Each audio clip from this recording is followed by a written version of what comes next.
America பல நாடுகளையும் sanction போட்டுருவேன், அதை பண்ணிடுவேன், இதை பண்ணிடுவேன் மிரட்டிட்டு இருக்கக்கூடிய ஒரு நாடு. அது மட்டும் இல்லாம பல நாடுகளோட அசட்ஸையும் ஃப்ரோஸ் பண்ணி வச்சுக்குது. ரஷ்யா அது மட்டும் இல்ல, நம்ம ரஷ்யா கூட உறவு வச்சுக்குவோமோ, அதே இந்த டைமண்ட் வியாபாரம் எல்லாம் பண்ணிடுவோமோ அப்படின்றது போல யோசிச்சு இந்த அமெரிக்காவோட ட்ரெஸரி டிபார்ட்மெண்ட்ல நம்மளோட பிரைவேட்டா இருக்கக்கூடிய கம்பெனி ஃபண்ட் எல்லாம் ஃப்ரோஸ் பண்ணி வச்சிருந்தாங்க. இப்போ வரைக்கும் ரிலீஸ் ஆன மாதிரி தெரியல, அதனாலதான் நம்ம தொடர்ந்து சொல்லிக்கிட்டே இருக்கோம் சான்ஸ் கிடைக்கும் போதெல்லாம். ஏன்னா இது போல பண்றது தப்பு தானே. அதனால இப்ப அமெரிக்கா இது போல செஞ்சுட்டு இருக்கு. ஆனா இப்ப அமெரிக்காவோட கவர்மெண்ட்டே தவணை வாங்கிட்டு இருக்கிறாங்க ரன் ஆகிறதுக்கு, சடன் ஆகாம இருக்கிறதுக்காக.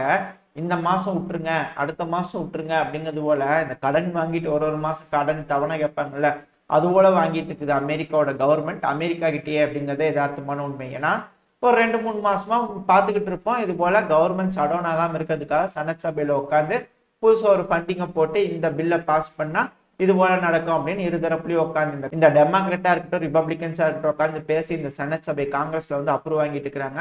அப்படிதான் திரும்பவும் இந்த ஜனவரி மாசத்துல பிப்ரவரி மாசம் வரைக்கும் சடவுன் ஆகாம இருக்கிறதுக்கு திரும்பவும் அமெரிக்கா தவணை வாங்கியிருக்கு அப்படிங்கிறத யதார்த்தமான உண்மை.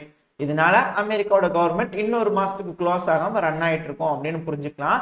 இப்போ அமெரிக்கா பல நாடுகளுக்கு சாங்ஷன் போட்டிருக்குதா, இப்போ அமெரிக்கா மேலேயே சைனா வந்து சாங்ஷன் போட்டிருக்கிறாங்க. காரணம் என்னன்னு கேட்டீங்கன்னா, அதிக அளவுல ஆயுத விற்பனை நீங்க தைவானுக்கு தரீங்க, அது இந்த இடத்துல வந்து ரீஜனல் ஸ்டெபிலிட்டி வந்து குறைக்குது.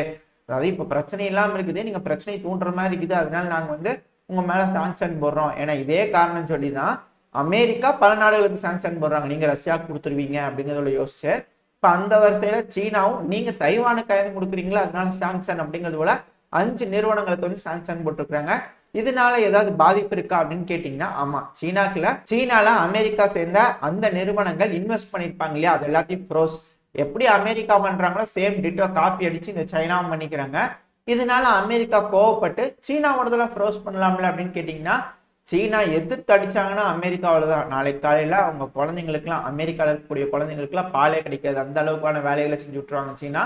ஏன்னா முழுக்க முழுக்க சீனாவை நம்பி இருக்க வேண்டிய கட்டாயத்துல இந்த அமெரிக்கா இருக்கிறாங்க. ஏன்னா இந்த உதிரி பாகங்களா இருக்கட்டும், manufacturing in China, design in America, California அப்படிங்கிறது போலதான் இருக்கு.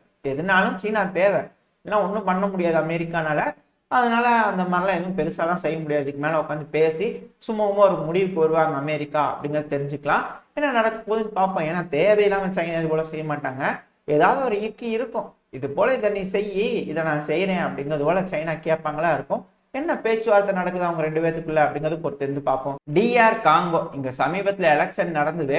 எலெக்ஷன் நடக்குது, முடிவு வந்து பாத்தீங்கன்னா ஆல்ரெடி இருந்தவர் தான் திரும்பவும் ஜெயிச்சுக்கிறாரு. இது யதார்த்தமா நடக்கிறது தானே அப்படிங்கிறது போல இருந்துச்சு.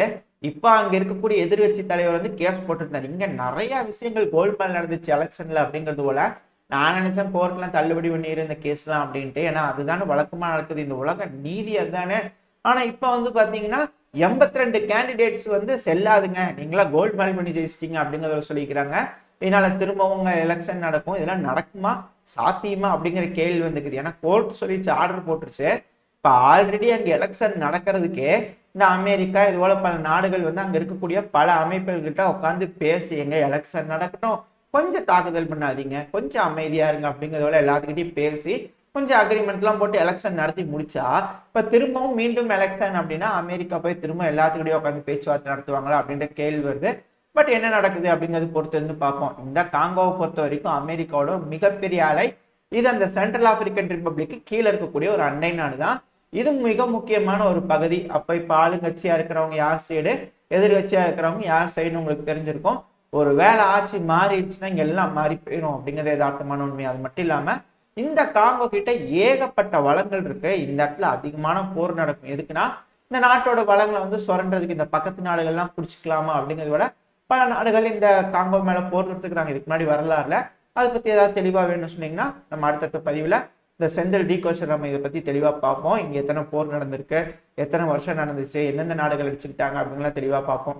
இப்போ இந்த எலெக்ஷன்ல ஜெயிச்ச 82 கேண்டிடேட்டுக்கு திரும்ப ஒரு ரீஎலெக்ஷன் அப்படிங்கிறத சொல்லிக்கிறாங்க கோர்ட்டு. அது நடக்குதா என்ன ஏதுன்றத ஏதாவது அப்டேட்ஸ் கிடைச்சுன்னா அடுத்த பதிவுல தெளிவா பார்த்துடலாம்.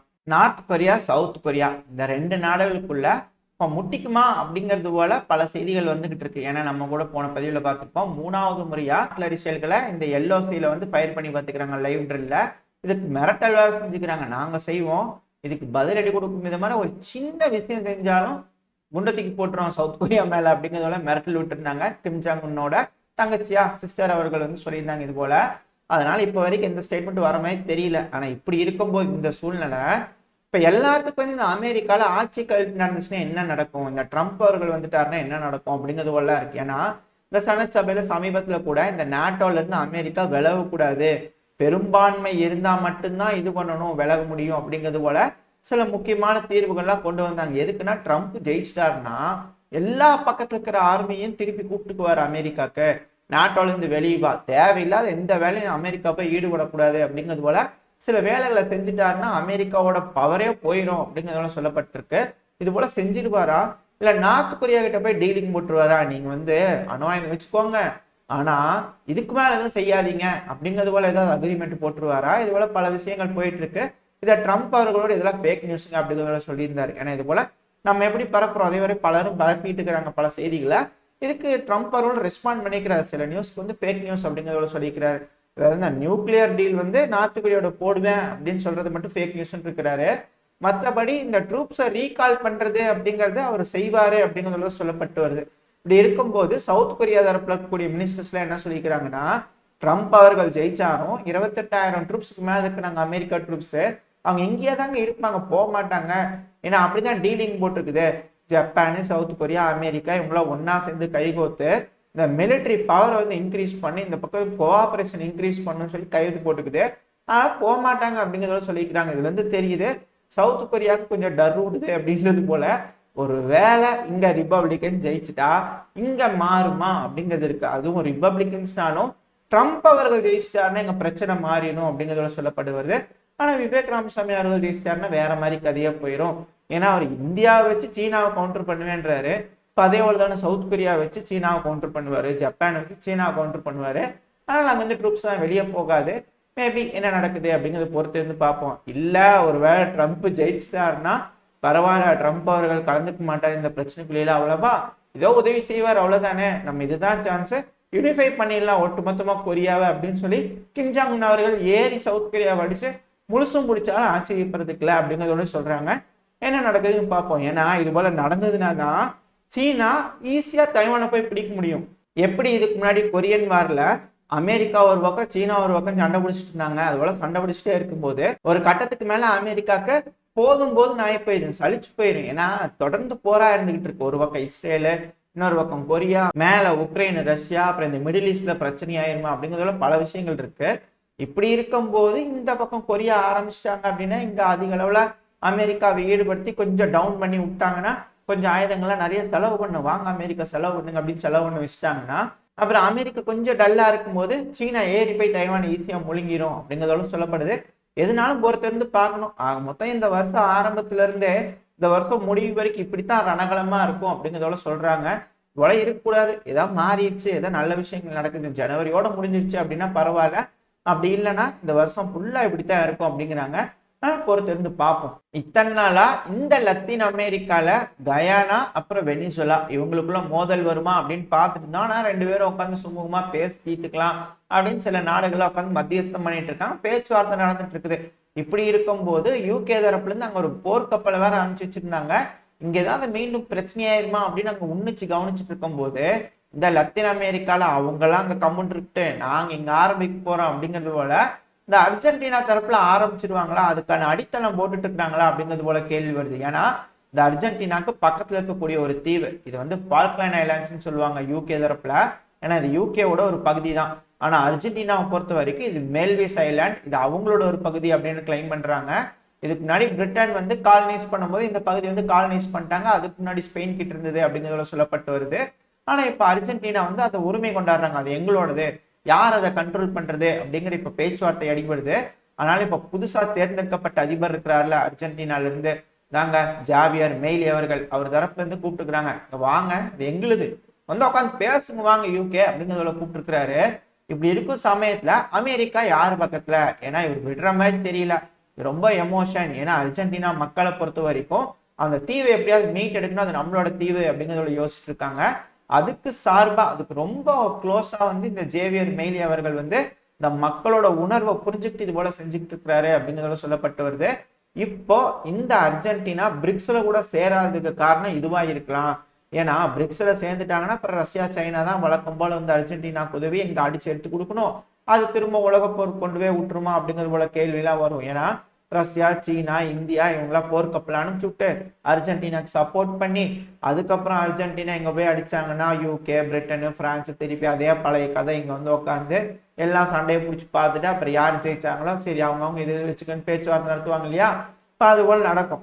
ஆனா இப்போ இந்த ஜேவியர் மெய்லி அவர்கள் அமெரிக்காவோட ரொம்ப க்ளோஸா நட்புறவாடுறாரு. இந்த ஐஎம்எஃப் கூட பாராட்டி பேசுது. அப்படி இருக்கும்போது இந்த அர்ஜென்டினா ரொம்ப க்ளோஸ் போல தெரியுது யூஎஸ்கே அப்படிங்கிறத சொல்லப்பட்டு வருது. இப்படி இருக்கும்போது இந்த அர்ஜென்டினா கை நழுவி போகக்கூடாது அப்படிங்கிறதுக்காக இங்க ஒரு வேளை அர்ஜென்டினா யூகேவோட பகுதியான அந்த ஃபால்க்லாண்ட்ஸ் அடிச்சா கூட அமெரிக்கா கேள்வி கேட்க மாட்டாங்க. ஏன்னா அர்ஜென்டினா முக்கியம். இல்ல நம்ம இப்ப போய் ஏதாவது ஒண்ணு எதிராக செஞ்சுட்டோம்னா அர்ஜென்டினா போய் பிரிக்ஸ்ல சேர்ந்துட்டாங்கன்னா என்ன பண்றது அப்படின்றது போல பல கேள்விகள் இங்க வருது. ஆனா அமெரிக்கா உதவ மாட்டாங்க அப்படிங்கிறாங்க. ஏன்னா இந்த பிரான்ஸ் இருக்கிறாங்கல்ல, பிரான்ஸோட சில பகுதி ஆப்பிரிக்கால இருந்தது. அப்படித்தான் ஆப்பிரிக்கால பிரான்ஸோட பகுதிகள்லாம் கை நழுவி போகும்போது அமெரிக்கா பெருசா எதுவும் செய்யல. ஆனா அவங்களோட இருப்பு வந்து அந்த இடத்துல ஸ்ட்ராங் பண்ணிக்கிட்டாங்க. ஆப்பிரிக்கால பல இடங்கள்லயும் பிரான்ஸோட தானே பரவாயில்ல, அவங்களோட நட்பு நாடா இருந்தாலும் பரவாயில்ல போயிட்டு போட்டுன்னு விட்டாங்க இல்லையா. அதே போல இங்கேயும் பிரிட்டனோட இருப்பு வந்து போனாலும் பரவாயில்லன்னு அமெரிக்கா விட்டுருவாங்க அப்படிங்கிறது சொல்லப்பட்டு வருது. ஏன்னா இப்போதைக்கு சூழ்நிலை சரியில்லை. பல இடங்கள்ல சண்டை நடந்துட்டு இருக்கும்போது இப்ப இந்த இடத்துலயும் போய் உட்காந்து அமெரிக்கா செலவு பண்ணிட்டு இருக்க முடியாது. அதனால ஏன்னா சீனாக்கு அதுதான் தேவை. இந்த இடத்துல செலவு பண்ணு அப்படின்னு இந்த இடத்துல அமெரிக்காக்கு எதிராக சீனா ஏதாவது ஒண்ணு செஞ்சு வச்சுட்டாங்கன்னா அப்புறம் இங்கேயும் கொண்டு வந்து அமெரிக்கா செலவு பண்ற மாதிரி இருக்கு. எத்தனை இடத்துலங்க அமெரிக்கா செலவு பண்ணுவாங்க அப்படின்ற கேள்வி வந்துடும் இல்லையா. அதனால இந்த இடத்துல அர்ஜென்டினாக்கு சார்பா போயிருவாங்களா அமெரிக்கா அப்படின்ற சந்தேகம்லாம் வருது. ஆனா என்ன நடக்க போகுதுன்றது தெரியல, பொறுத்து இருந்தா பார்க்கணும். ஏன்னா இன்னொரு சார்பா இருக்கிறவங்க என்ன சொல்லிட்டு இருக்கிறாங்கன்னா, இல்லைங்க ரொம்ப கடுசான முடிவுகள் எடுத்துட்டு இருக்கிறாருல, இந்த அரசாங்க வேலையிலிருந்து பலரையும் வெளியே அனுப்பிட்டாரு, பணம் சம்பளம் எல்லாம் கம்மி பண்ணிட்டாரு, இது போல பல விஷயங்கள் செய்யறாரு இல்லையா.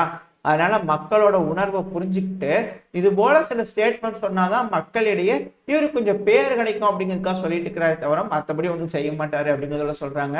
எதுனாலும் இங்க என்ன நடக்குது அப்படிங்கிறத நம்ம பொறுத்திருந்து பார்த்துடலாம். இதோட இந்த பதிவை நான் முடிச்சுக்குவோம். இந்த பதிவு எப்படி இருந்துச்சு, உங்களுக்கு பிடிச்சிருக்கா, பிடிச்சுன்னா லைக் பண்ணுங்க, ஃப்ரெண்ட்ஸ் அண்ட் ஃபேமிலியோட ஷேர் பண்ணிக்கோங்க. அது கூடவே மறக்காம இந்த பதிவு எப்படி இருந்துச்சுன்னு உங்களோட கருத்துக்களை கமெண்ட் செக்ஷன்ல சொல்லிடுங்க. இந்த பதிவு நல்லா இருந்திருக்குன்ற நம்பிக்கையில் அடுத்த பதிவில் உங்களை சந்திக்கிறேன். அது வரைக்கும் ஸ்டே சேஃப். By by.